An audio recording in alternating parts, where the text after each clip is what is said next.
sholat, tapi pikiran melayang. Begini jawaban Rasulullah yang menggetarkan hati. Pada suatu majelis Rasulullah, suasana terasa begitu tenang. Para sahabat duduk melingkar menyimak setiap perkataan beliau dengan penuh perhatian.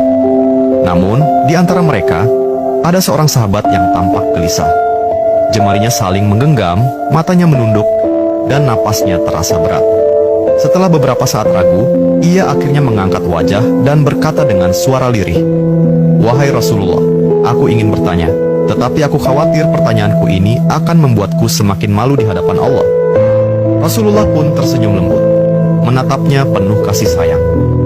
"Katakanlah, wahai saudaraku, tidak ada pertanyaan yang membuat seseorang hina jika ia bertanya untuk mencari kebaikan."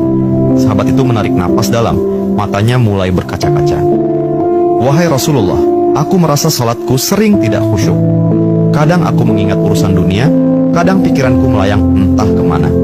Aku takut salatku tidak diterima oleh Allah. Apakah dengan salat seperti itu, aku tetap mendapatkan pahala?" Suasana majelis seketika menjadi hening. Para sahabat lainnya ikut menunduk, merasakan kegelisahan yang sama. Mereka tahu betapa beratnya pertanyaan itu. Namun, yang terjadi setelahnya benar-benar di luar dugaan. Rasulullah tidak langsung menjawab. Beliau menatap sahabat itu dengan penuh kelembutan. Lalu tiba-tiba air mata mulai membasahi pipi beliau. Para sahabat terkejut. Mereka jarang melihat Rasulullah menangis dalam situasi seperti ini. Dengan suara bergetar, beliau berkata, "Demi zat yang jiwaku berada di tangannya, sungguh setan tidak akan pernah berhenti berusaha mencuri bagian dari salat seorang hamba hingga ia teralihkan. Tetapi ketahuilah, Allah tetap melihat usahamu."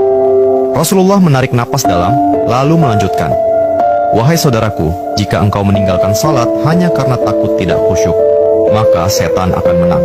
Tetapi jika engkau tetap berusaha salat meski pikiranmu teralihkan, ketahuilah bahwa setiap kali engkau berusaha kembali kepada Allah dalam salatmu, saat itulah Allah menyambutmu."